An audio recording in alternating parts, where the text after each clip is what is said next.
What's up, YouTube? Welcome back to Chihu Garage. My name is Kikes, and I'm probably the shittiest YouTuber out there because it's been a while since I made a video.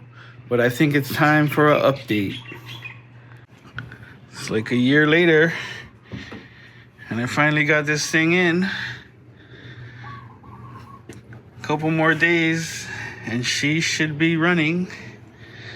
But check out this bad boy. I just got home from work. Still cherry. Look at this paint. This paint is immaculate. Let's get a view from the front. Oh boy. My daily driver. So I still got a lot more stuff to do on this thing. Like all the parts I bought a couple years ago, like the carpet and the seats that I got reupholstered, they're ready to go in as soon as I finish the quad cab. Yep, this video is gonna be updating everyone on this quad cab project. I filmed a lot of videos while I was rebuilding the engine, and I built it from the bottom up. Every single gasket and seal and component besides the crank, the rods, and 7 of the pistons. Everything else is brand new. And I videoed almost everything, I think. But it's kind of long and drawn out and boring, so I'm just gonna recap all those videos and walk you through it. And I'm just gonna talk about the stuff that I think should be talked about, because there's a lot of other videos out there how to do rings and, you know, install pistons, hone the block and all that stuff, and we don't need to watch that stuff again. So I'm gonna go post all this old footage that I got. It's funny because in the span of a year, when you see the videos, like some of the videos, I'm fatter, and I even grew up my hair a little. But anyways, yeah, let's get to the footage. As you can see, I went ahead and cleaned up the surfaces of this aluminum block, and it looks pretty nice. What I did, I pressure washed the crap out of this thing, which took out most of the gunk all over. And then as far as the surfaces, I used my one of my favorite tools, the Milwaukee angle grinder, but this white, what do you call this? It's a Rolock plastic disc by 3M. Now there are cheaper ones on Amazon, but if you use the cheaper ones, it's at your own risk, because even though it could be white, it could be a different grit, and a lot of the times it could be too harsh for what you're trying to do. So the white one worked perfect. If you ever get a chance to use it, it doesn't damage the surface at all, especially with aluminum, but it does take off all the gasket crap. And I went ahead and pressure washed the valve covers and this bracket. But while I was away for a while, something happened over here. Well, not something. I had a can of spray-on bed liner up there, and I guess the thing exploded and fell down, and got crap everywhere over there. Black bed liner everywhere. It's all over that plastic intake piece, but I'm not gonna use anymore. But it did get on my valve covers, so I'm probably gotta try to clean that off. So what I'm gonna do now is hone the cylinders. I already practiced on this one, but as you can see, the rest of them look like this. and you can't really tell. Maybe you can, but anyways, the main purpose is to take off the glazing. So I'm gonna deglaze it so that it kind of looks more like this. And as you can see, the existing crosshatch. You see those lines? They look like they go this way and this way. So you kind of want to keep that angle when you're doing this. So I just use this ball hone, spray some oil lube in there, and then you kind of gotta get the strokes on with your RPM. And we're gonna make all these cylinders look like this one, like brand new from the factory. So the main purpose for doing honing the cylinders is to get rid of that glaze, like I said earlier. But since we're putting new rings onto the pistons, you want the surface that it's going to be sealing against to be fresh and not all glazed up, because these already are sealed to the old rings. So anytime you're changing rings, you want to just give it a hone. Now this thing doesn't bore it out or change the size of it. We're just taking off the glazing and taking off the glazing.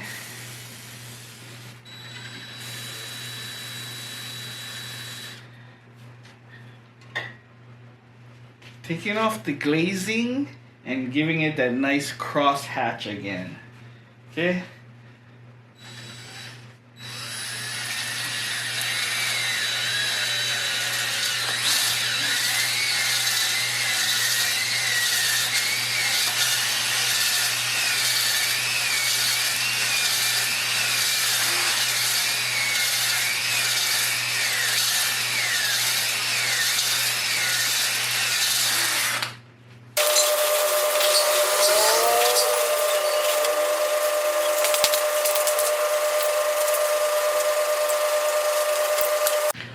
Doesn't take much, guys. So as you can see, that was like maybe like 10 seconds, not even 10 seconds. But see how nice after the hone, before the hone. See that? See the difference? Bango. I'm just gonna hit it a little bit more to take off the brown spots on the bottom. And yeah, it's nice, looking good. So it's not that bad and fast. Like, I just try to make sure it's spinning when I stick it in and spinning when I pull out. You know what I'm saying?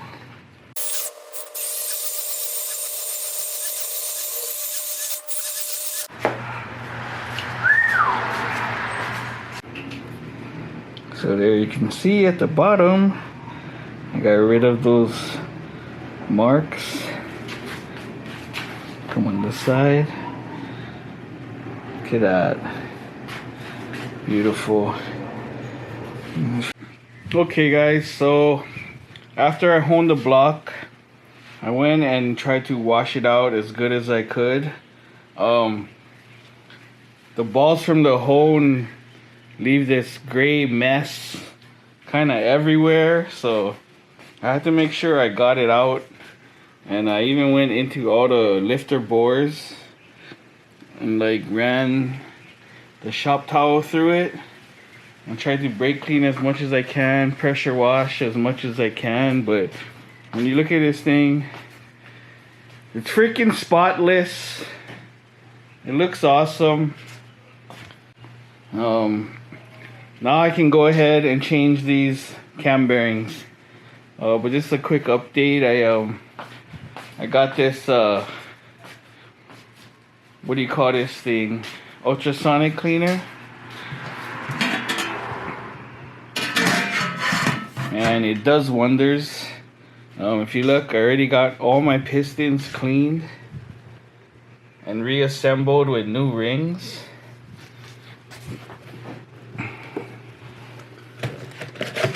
Here's all the old rings.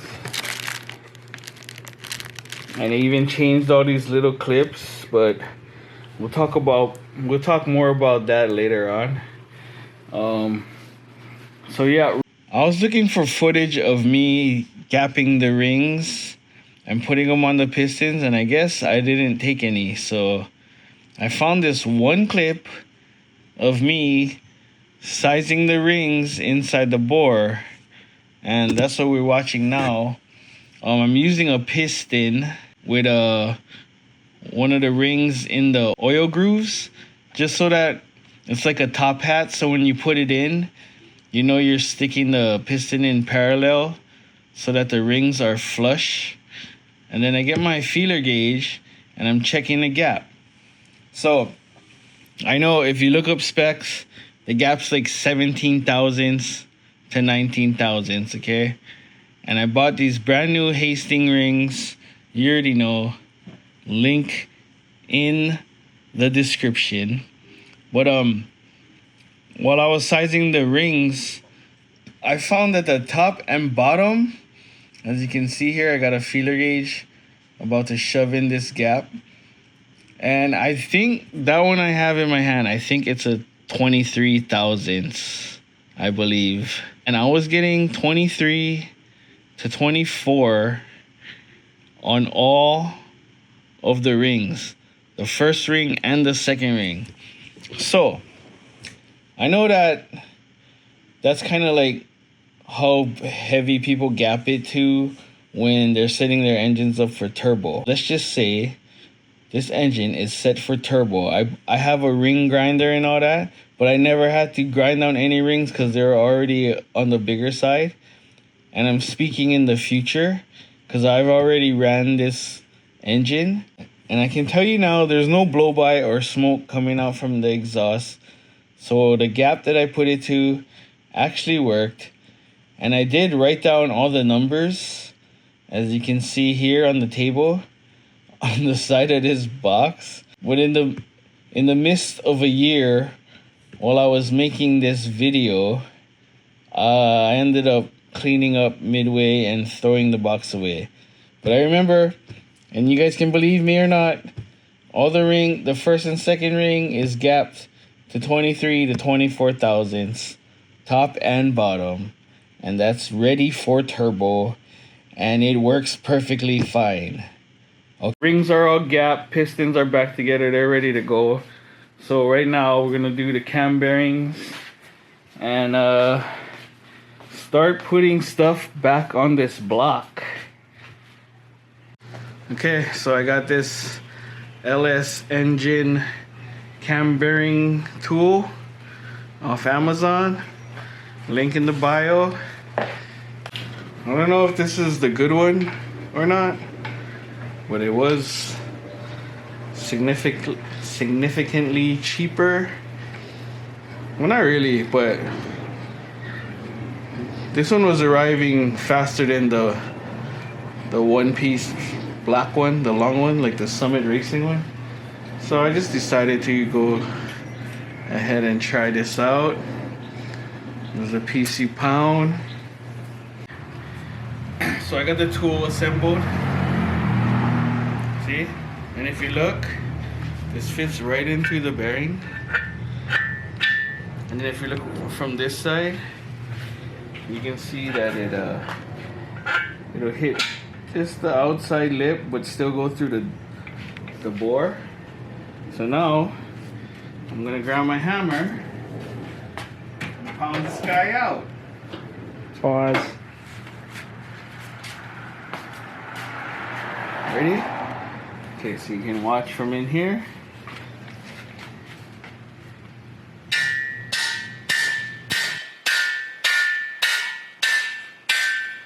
Do that thing. I'm gonna have to step on this.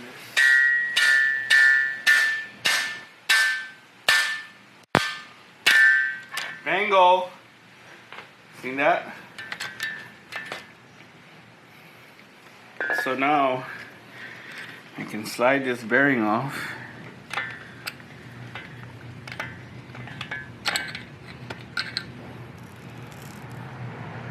Old bearing, This one was still good, but we're gonna see the ugly one, and I can move on to the next.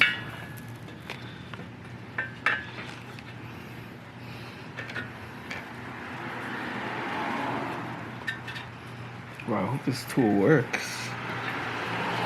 It's so tight in there. And then you also have this cone on the end that can help keep you centered the farther you get out. I don't know why there's so much slop. You know, my engine's kind of tilted. As you can see, I did flip the engine upside down, right? I don't know how guys do this with the crank installed, but I've seen it on YouTube. If you're this far, you might as well take the crank off, but I guess they didn't want to disturb any of the whatever. So I'm doing it like this. Okay, second one coming out.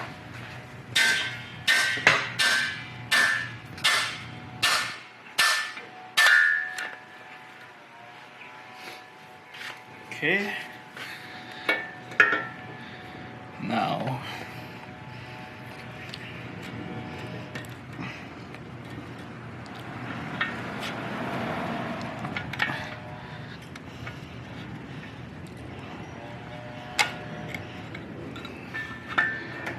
Okay, now look.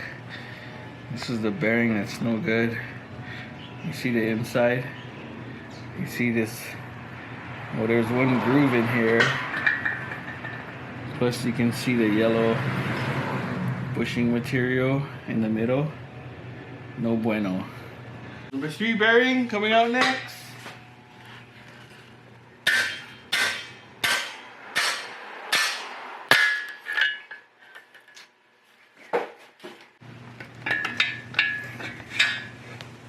So not too bad. But everything looks crappy now because I washed this thing so much that I washed all the oil off. So whatever left in here that is steel is gonna show all this crap because, you know, steel starts to rust without oil. But that's how many times I've been cleaning this thing.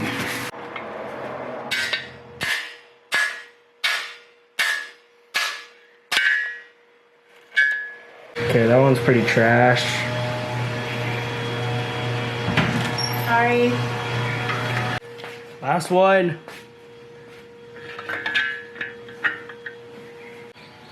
Last one, and then the new ones are gonna go on. Yep. I don't even know.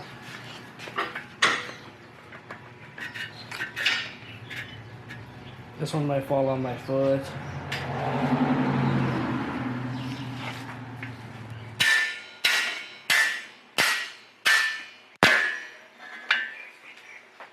And that's it. I'm just gonna go ahead and use some brake clean and just wipe down these bores. See, like I said, that gray stuff from the hone, it's everywhere, so.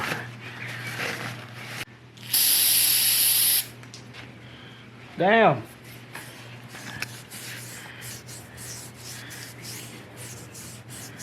Got the new bearings here. I got one of them in the block, as you can see, because you see my black mark I made up here. Now if you come look at this from this side, this hole right here, and then you see the hole on the bearing.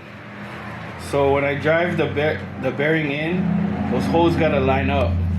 So what I did was I lined it up like that, and then I made this black mark up here so that I know with this black mark straight on the 12 o'clock, and my hose should line up. And one thing to note is all these bearings are different size outside diameters. So like if you look at this bearing, you can see this one over here.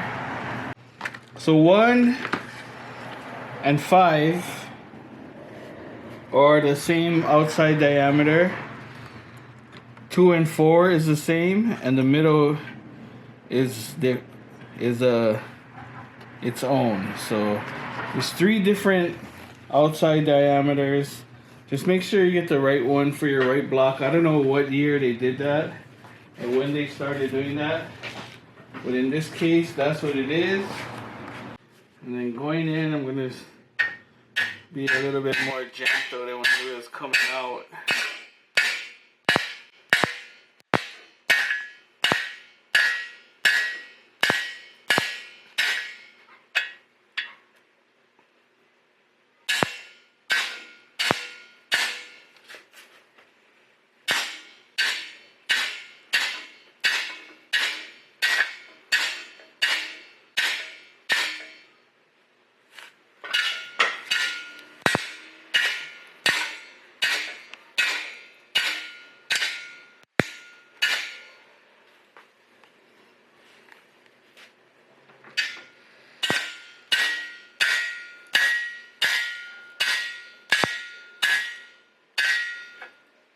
Okay, now I gotta make sure this.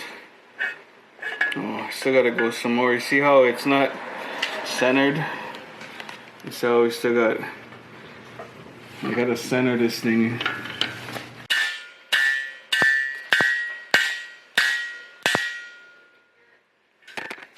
It's kind of in the middle. Is our hole lined up? So I'm right on the chamfer of the edge. I don't want to go any further back than that. But if you look at the hole, that looks cherry. So that one's done. And I gotta do the other 4. And just like that, I got all new fresh cam bearings in there.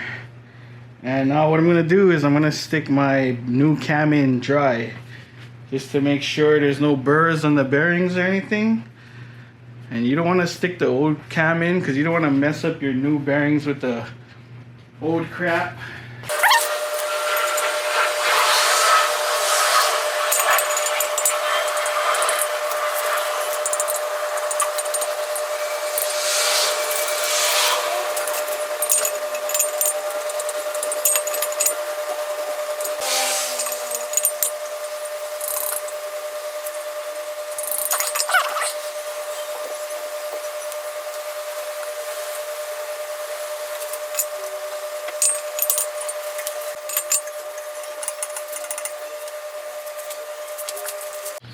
What's up, guys?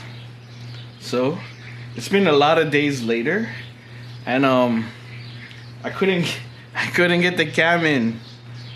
I couldn't get it past the second lobe. So if you look at this, in the last clip that I filmed, I could get it past this one, and then it'll hang up on the second to the back lobe, whatever you call it. So I couldn't get it in. So I ended up taking out this front bearing. I took the front bearing out, and the cam slid all the way in, which told me that for some reason or another, that this front bearing was like crooked. It wasn't letting me, and luckily it was this one, because I don't know how I would have figured out any of the other ones besides taking them all out. So anyway, I kind of suspected that because the way this tool is set up, when you're knocking in any of the other ones, you got this cone that can kind of stabilize you from the front, so that it'll keep keep the tool straight while you're doing the back. But when you do this front one, I even broke it down so I wasn't hammering like 10 feet behind in front of the block, you know what I mean? So anyways, I thought this one is more likely to get installed crappy because this thing can move in all different directions. So anyway, what I did was I freaking ordered another set.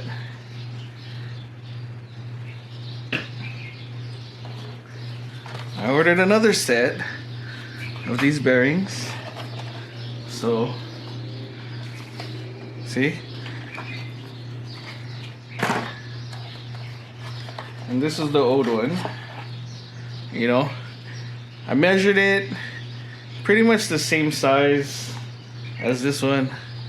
But anyways, I don't know if something is wrong with this bearing or it's just the way that I installed it, because I took this thing out and tried to reinstall it several times and I still couldn't get the cam to go in all the way. So I just ordered a new set. And while I was waiting for that parts to come in, I just got super lazy. So it's probably like a week later or something. Probably more than that.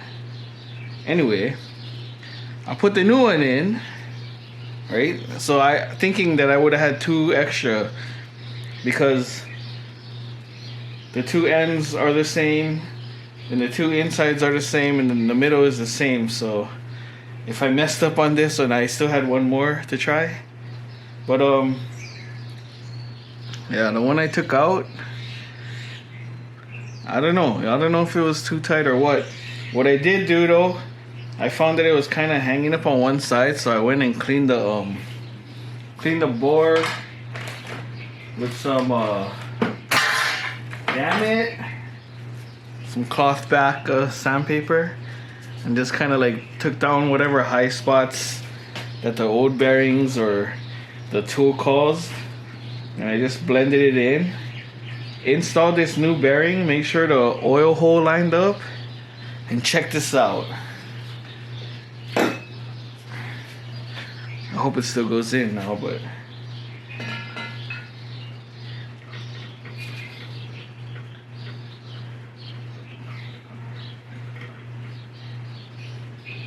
so there's only like 1 or 2 thousandths of clearance between the, what do you call these? Oh look, see, that was success already. I couldn't get it past that on the first attempt. But now I can slide this puppy all the way in.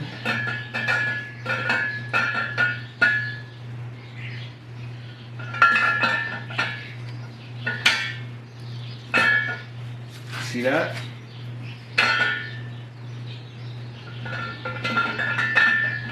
Look at that.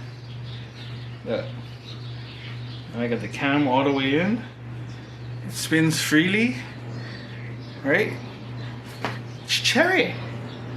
So now I can finally install this freaking thing. So I'm gonna kick it back out. Hopefully without banging it all over the place.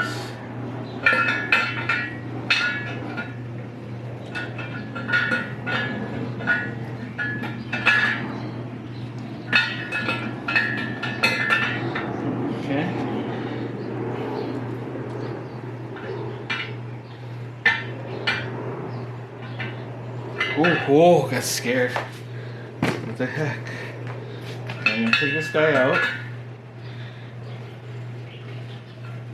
I'm gonna lube it up and stick it back in where it'll remain for the rest of its life. And if you wanted to know which cam is going in here, here we go. BTR Stage 1 truck cam. Yep, only Stage 1, because I have a Stage 2 in my truck and it's already obnoxious enough, so I didn't want to make this too obnoxious. Probably just in case we don't keep the truck, but I love the way it sounds. My single cab sounds badass, hands down. But it could be a little irritating when you go through a drive-through, because you cannot hear anything except this loping of the cam. Okay, so let's get this thing lubed up and installed. Okay, I got the Lucas assembly lube, you know. I have to glove up for this stuff because you'll see why in a second. And pretty much, I'm gonna use liberal amounts of this stuff everywhere. Okay. And just lube it up.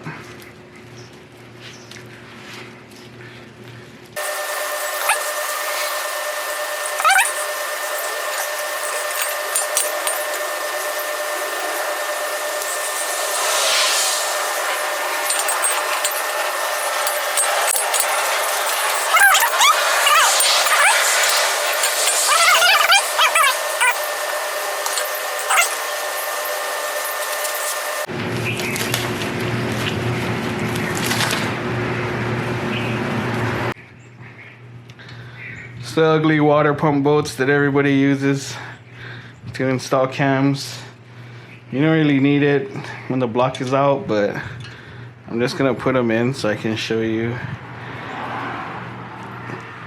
that the cam spins easily. See that? Oh, too much.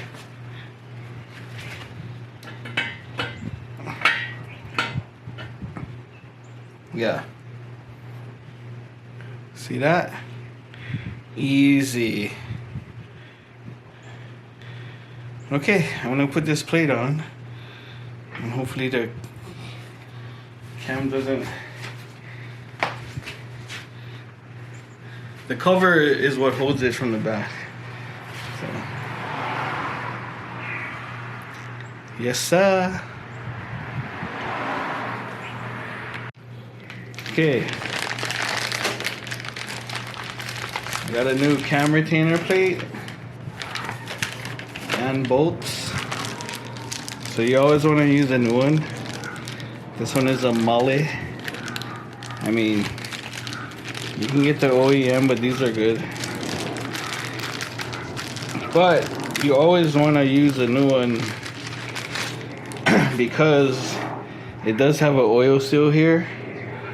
So these wear out, and any loss of oil pressure is not good, right? It's the whole purpose of us taking apart this motor. Now, the new ones on the Gen 4s, they all use these countersunk bolts, which I don't know what I did with the old one. You see how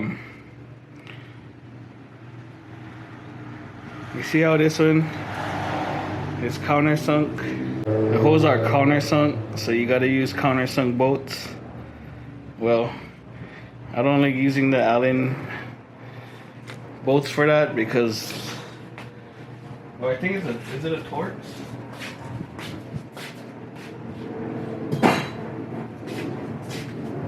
Whatever it is, I think it's a Torx.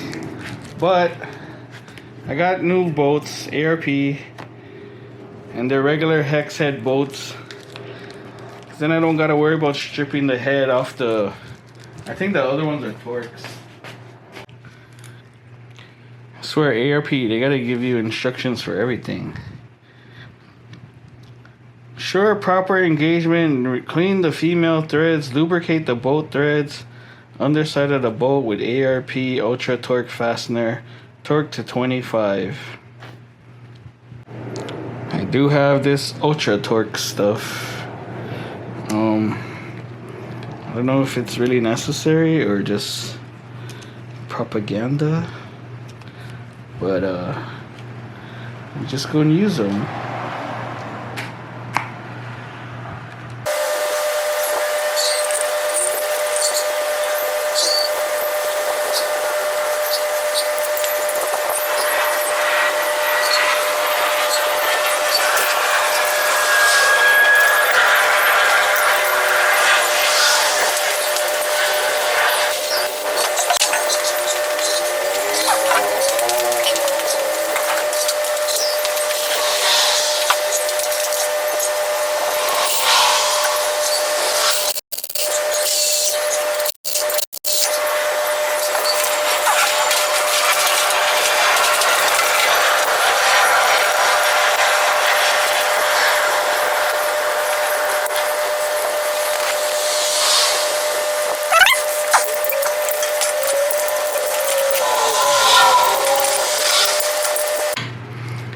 it, guys.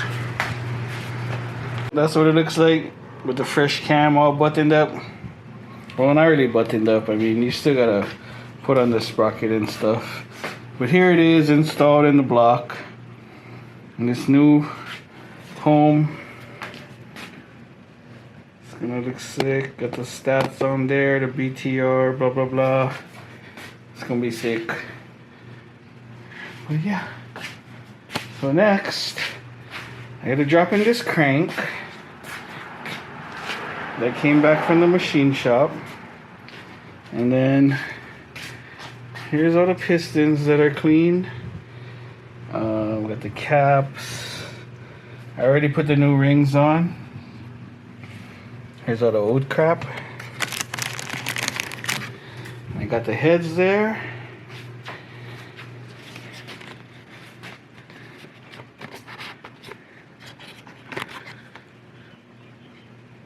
But I think that's gonna be for the next video, because some of y'all are falling asleep already, and I think this one was long enough. Installing the crank, there's a lot of boring stuff to that too, but I feel like I need to go through it just to show. But yeah, so if you like this video, don't forget, smash the thumbs up, and if you're not already, hit the subscribe button so we can get on our way to 1 million subscribers. First we gotta hit 3,000, but yep, share this with your friends or anybody into this stuff.